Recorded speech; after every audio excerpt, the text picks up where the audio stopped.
प्रिय विद्यार्थियों, मैं आर.सी. बेरवा, एसोसिएट प्रोफेसर दर्शन शास्त्र, आपको बी.ए. पार्ट फर्स्ट में भारतीय दर्शन जो पहला प्रश्न पत्र आप लोगों के सिलेबस में है, उसके अंतर्गत वैदिक साहित्य और ईश्वर के रूप की चर्चा हम आज इस वीडियो में करेंगे।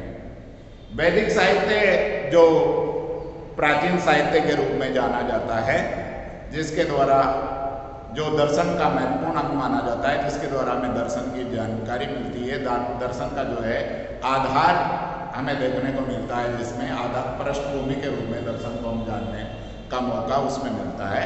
तो देखिए, वैदिक साहित्य को जो है चार भागों में बांट कर देखेंगे। वैदिक साहित्य का जो चार भाग है वो संहिता है, ब्राह्मण है, आर्णयक है और उपनिषद है। ये चार भागों में बांटकर जो है वैदिक साहित्य की चर्चा हम करते हैं। सबसे पहले संहिता की बात करते हैं। जो स्तुतियां हैं, जो मंत्र है, जो उपासना का साधन माने गए हैं, जो स्तुतियों मंत्र आदि की जो हम चर्चा करते हैं, जो वेदों की जो है स्तुतियों के रूप में जो प्रस्तुत करने का प्रयास किया जाता है, जो वेद वाक्य जो स्तुति के रूप में बतलाने का प्रयास किया गया, जो मंत्र की जो चर्चा हमें देखने को मिलती है, तो स्तुतियों की मंत्रों की जो चर्चा देखने को मिलती है वो संहिता कहलाती है। और संहिता के अंतर्गत जो है स्तुतियों की मंत्रों की जो है चर्चा हमें दिखलाई पड़ती है। जो ये ब्राह्मण जो सेकंड जो पार्ट है वो ब्राह्मण के संदर्भ में देखने को मिलता है। यज्ञ है, विधि विधान है, इनके बारे में जो नियम बनाए गए हैं, उन सब के बारे में जो चर्चा हमें ब्राह्मण ग्रंथों के रूप में मिलती है। यज्ञों के बारे में जो विधि है, विधान है, उन सब के बारे में जो जानकारी मिलती है हमें, वो ब्राह्मण ग्रंथों के अंतर्गत हमें देखने को मिलेगी। उसके बाद में जो है आर्णयक जो वानप्रस्थ की अवस्था है, जो वृद्ध अवस्था जो देखने को मिलती है, उसके संदर्भ में जो नियम है, विधि विधान हमें देखने को मिलेगा, उनकी जो चर्चा है वो आर्णयक के रूप में देखने को मिलती है। और उपनिषद जो है, जो वैदिक ज्ञान है, जो वेदों के अंतिम भाग माने जाता है, जैसा कि माना जाता है कि उपनिषद जो है उप प्लस निषद कि गुरु के समीप बैठकर जो ज्ञान प्राप्त किया जाता है वो उपनिषदीय ज्ञान कहलाता है। ये वेदों के अंतिम भाग है। जो अंतिम भाग के रूप में जो ज्ञान हमें देखने को मिलेगा वो उपनिषदीय ज्ञान के रूप में, जिसमें ब्रह्म की चर्चा हमें देखने को मिलेगी, जिसमें आत्मा के बारे में जो चर्चा हमें देखने को मिलेगी, ब्रह्म क्या है, आत्मा क्या है, इन दोनों का रिलेशन क्या है, ये जो सारी चर्चा हमें देखने को मिलती है, जो वेदांत के रूप में हमें देखने को मिलती है कि अहम ब्रह्मास्मि है, तवम असी के रूप में हम देखते हैं, अयात्मा ब्रह्म के रूप में देखते हैं। तो यहाँ पर जो है ब्रह्म जो है क्या है, ब्रह्म का स्वरूप क्या है, ब्रह्म और आत्मा का रिलेशन क्या है, इन सब के बारे में जो चर्चा जो वेदांत दर्शन में देखने को मिलती है वो उपनिषदीय दर्शनों का सार हमें है। तो उपनिषद का दर्शन जिसमें आत्मा की अवस्थाओं के बारे में बात करेंगे, कोषों के संदर्भ में जो चर्चा करेंगे, ये उपनिषदीय दर्शन के अंतर्गत देखने को मिलता है। जैसा कि हम जानते हैं कि उपनिषद जो है वो कितने प्रकार के माने जाते हैं, वेद के संदर्भ में देखें, उपनिषदों के संदर्भ में देखें, पुराणों के संदर्भ में देखें, तो चार जो है वेद है। वेद कितने हैं? चार है। ऋग्वेद है, ऋग्वेद है, यजुर्वेद है, सामवेद है और अथर्ववेद है, अथर्ववेद। ठीक है। उसी प्रकार से जो पुराणों की संख्या जो मानी गई है वो 18 पुराण माने गए, जिसमें बहुत सारे पुराण आप देखते होंगे कि शिव पुराण है, गरुड़ पुराण है, विष्णु पुराण है, बहुत सारी पुराणों की चर्चा हम देखते हैं। उसके बाद में जो उपनिषद जो महत्वपूर्ण जो है वैदिक दर्शन का जो एसेंस देखने को मिलता है, सार जो देखने को मिलता है, वो उपनिषद की दर्शन के अंतर्गत हमें देखने को मिलेगा। जो आत्मा के बारे में, ईश्वर के बारे में जो चर्चा देखने को मिलती है वो उपनिषदों में देखने को मिलती है। तो उपनिषद जो माने गए हैं वो 108 जो है उपनिषद माने गए, जिनमें से कुछ उपनिषद महत्वपूर्ण है, जिनकी हम चर्चा, जिनके नामों की चर्चा हम कर सकते हैं। जैसे ईश है, कैन है, कठ है, प्रसन है, मुंडक है, मांडुक्य है, ऐत्रेय है, तैत्रीय है, कौशिकी है, श्वेताश्वर है, वरदारण्यक है। ये ऐसे उपनिषद है जो बहुत महत्वपूर्ण है, जिनके बारे में जो है महात्मा के बारे में, ईश्वर के बारे में, जगत के बारे में चर्चा में देखने को मिलती है। तो ये उपनिषदों के अंतर्गत जो वैदिक साहित्य को हम 4 भागों में बांट कर देखते हैं कि संहिता के रूप में हमें वैदिक दर्शन का ज्ञान होता है, ब्राह्मण ग्रंथों के द्वारा हमें उसका जो है ज्ञान हमें मिलता है। आर्णिक जो है, जो वानप्रस्थ की अवस्था है, उसमें जो नियम है, विधि विधान है, उसके बारे में जानकारी मिलती है।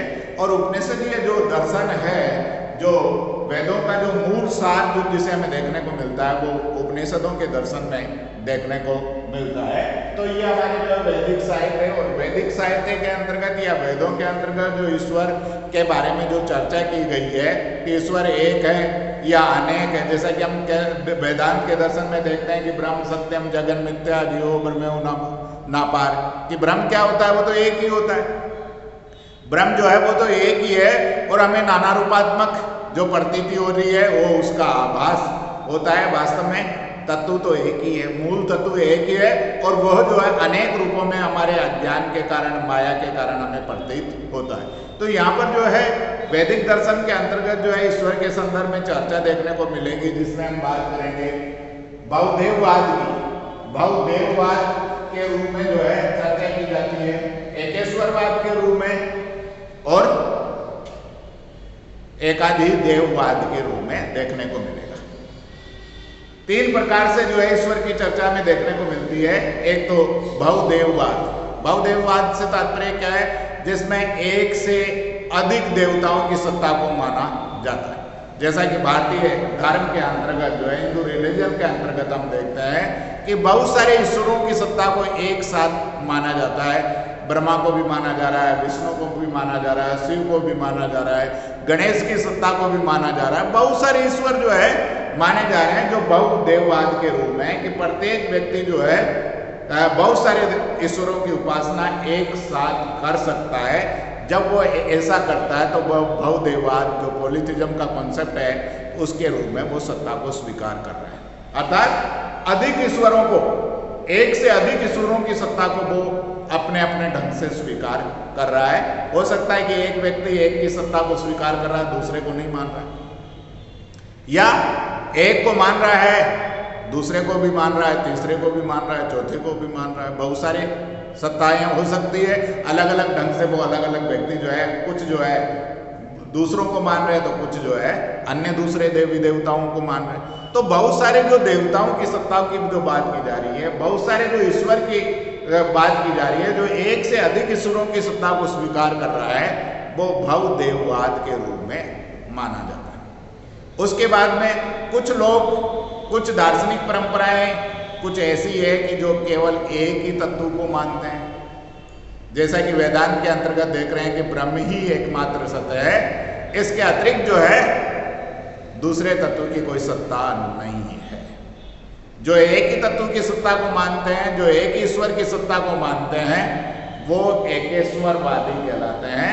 एक ईश्वर पर आश्रित हो जाना, एक ही ईश्वर के प्रति समर्पण का भाव जो है कर देना, जो है वो एकेश्वरवाद के रूप में जाना जाता है कि एक ईश्वर की ही सत्ता है। जगत में जो नाना रूपात्मक हमें देवता दिखाई दे रहे हैं या ईश्वर दिखाई दे रहे हैं, वास्तव में वो एक ही ईश्वर के अनेक रूपों के रूप में हमें दिखलाई पड़ते हैं। तो केवल एक तत्व की सत्ता को स्वीकार करना, एक से अधिक तत्वों की सत्ता को नकारना, या अन्य ईश्वरों की सत्ता को जो है स्वीकार नहीं करना, जो है वो एकेश्वरवाद के रूप में जाना जाता है कि ईश्वर जो है केवल एक होता है। जो वेदांत दर्शन में भी हमें बतलाने का प्रयास किया गया है कि ब्रह्म ही एकमात्र सत्य है, और सभी जो है उसी के रूप में हमें देखने को मिलेगा कि मैं भी ब्रह्म हूँ, तुम भी ब्रह्म हो, हम सब क्या है, ब्रह्म है। तो ये जो वेद वाक्य है, जो महावाक्य के रूप में हमें देखने को मिल रहा है कि एकेश्वरवाद की सत्ता को स्थापित करना, एक तत्ववाद की सत्ता को स्थापित करना, वो क्या है, वो जो है सामान्य रूप से हमें देखने को मिल रहा है कि एकेश्वरवाद की सत्ता को माना जाता है। उसके बाद में एकाधिदेववाद। एकाधिदेववाद देखिए, 3 रूप देखिए। एक तो है बहुदेववाद, बहुत सारे देवताओं को, बहुत सारे ईश्वरों की सत्ता को माना जाता है। एक कह रहा है कि एक ही ईश्वर होता है, जो दूसरा रूप हमें देखने को मिल रहा है कि ईश्वर तो एक ही होता है। और तीसरा कह रहा है एकाधिदेववाद, कि ईश्वर एक ही ईश्वर को वो मान रहा है, लेकिन दूसरे ईश्वरों की सत्ता को वो क्या नकारने का प्रयास नहीं करता है। ईश्वर को तो एक ईश्वर को मान रहा है, लेकिन दूसरे जो ईश्वर है उनकी सत्ता को वो नकारने का प्रयास नहीं करता। जैसा कि एकेश्वरवाद वाला तो कहेगा कि ईश्वर एक ही है, दूसरे ईश्वर की सत्ता को स्वीकार नहीं किया जा सकता। उसके विपरीत जो है एकाधिदेववाद के अंतर्गत क्या बतलाने का प्रयास किया गया है कि एक समय में एक ईश्वर की सत्ता को मानना, परंतु दूसरे ईश्वर की सत्ता को नकारना नहीं है, उसके अस्तित्व को नकारना नहीं है। तो ये जो है कि एक समय में एक ईश्वर को मान रहे हैं, दूसरे समय में हम क्या करेंगे, दूसरे ईश्वर को मान लेंगे। तीसरा जो समय हमारा होगा, हो सकता है हम तीसरे ईश्वर को मान ले। तो अलग अलग समय में अलग अलग ईश्वर की सत्ता को स्वीकार करके अन्य ईश्वरों की सत्ता को नकारते नहीं है, तो वो एकाधिदेववाद के रूप में हम देख रहे हैं। जिसे मैक्स मूलर आदि दार्शनिकों, जो हिनोथिज्म का कॉन्सेप्ट है, मैक्स मूलर आदि दार्शनिकों ने कहा कि ये अवसरवादी जो है वो ईश्वर का रूप देखने को मिल रहा है, कि अवसर के अनुसार हम ईश्वर की सत्ता को मान रहे हैं। यहाँ अवसरवादी जो है के रूप में देखने को मिल रहा है कि एक समय में हमारा अवसर है तो हम अमुक देवता को मान रहे हैं, दूसरे समय में जो है दूसरे देवता की सत्ता को स्वीकार कर रहे हैं, परंतु अन्य जो देवता है उनकी सत्ता को हम जो है नकार रहे नहीं, मौन रूप में रहते हैं कि उनकी सत्ता है या नहीं, इसके बारे में नहीं कहा जा सकता। एक समय विशेष में हम उस देवता को मानेंगे, और जब दूसरे को मानेंगे तो उस पहले जिसको मान रहे थे उनकी सत्ता को नकार नहीं रहे। तो एकाधिदेववाद का तात्पर्य है कि एक समय में एक ईश्वर को मानना और दूसरे समय में दूसरे ईश्वर को मानना, और दूसरे ईश्वर की सत्ता को नकारना नहीं, या उसके अस्तित्व को जो है उसके अस्तित्व का खंडन नहीं करना ही एकाधिदेववाद है। तो इस वीडियो के अंतर्गत आप लोगों को वैदिक साहित्य के बारे में, जिसके द्वारा वैदिक ज्ञान हमें मिलता है संहिता के माध्यम से, ब्राह्मण ग्रंथों के माध्यम से, आर्णय के द्वारा या उपनिषदों के द्वारा, और ईश्वर के जो तीन रूप है, बहुदेववाद जो बहुत सारे ईश्वरों की सत्ता को मानना, एक ईश्वर की सत्ता को मानना, या एकाधिदेववाद की एक देवता से अधिक देवताओं की सत्ता को मानना, परंतु एक समय में एक देवता को मानना और दूसरे ईश्वर को नकारना नहीं, दूसरे ईश्वर की सत्ता को नकारना नहीं, जो यह एकाधिदेववाद का है। अर्थात हमारा ईश्वर परिस्थितियों के अनुसार बदल सकता है। एक व्यक्ति एक समय शिव की उपासना कर रहा है, परंतु ब्रह्मा और विष्णु की सत्ता को वो नकार रहा है। दूसरे समय में वो जो है ब्रह्मा की उपासना कर रहा है, तो वो शिव और विष्णु की सत्ता को नकारना नहीं है। तो जब ऐसा वो कर रहे हैं, एक पर आश्रित होकर दूसरों की सत्ता को नकारना नहीं है, वो एकाधिदेववाद है। और वो अवसरवादी के रूप में भी देखने को मिलेगा कि जैसा वो अवसर उसे है उसके अनुरूप ही उसकी सत्ता को वो मानता है। तो आप लोगों को इस वीडियो के अंतर्गत वैदिक साहित्य और ईश्वर के रूपों के बारे में चर्चा की गई है। आप लोग वीडियो को अवश्य देखें, वीडियो को लाइक करना नहीं भूलें, क्योंकि आप लोगों की जो अटेंडेंस का जो मालूम होगा वो लाइक करने से ही पता चलेगा कि कितने लोग वीडियो देख रहे हैं, ताकि उसके आधार पर आप लोग जो है का मालूम हो कि किस प्रकार से आप लोग जो अपने सिलेबस को कवर करेंगे या नहीं करेंगे। यदि आप लोग जो वीडियो नहीं देखेंगे और आप लोगों की क्लासरूम टीचिंग नहीं होगी, तो आप लोग जो है उस विषय को समझ ही नहीं पाएंगे, तो परीक्षा देना आप लोगों का बहुत मुश्किल सा हो जाएगा। इसलिए आप लोग जो है इन वीडियो को देखें, उनका लाभ उठाएं, वीडियो को सब्सक्राइब करें, लाइक करें और अपने मित्रों को इनके बारे में अधिक से अधिक जानकारी दें, ताकि वो लोग भी जो है वीडियो का लाभ उठाएं। धन्यवाद।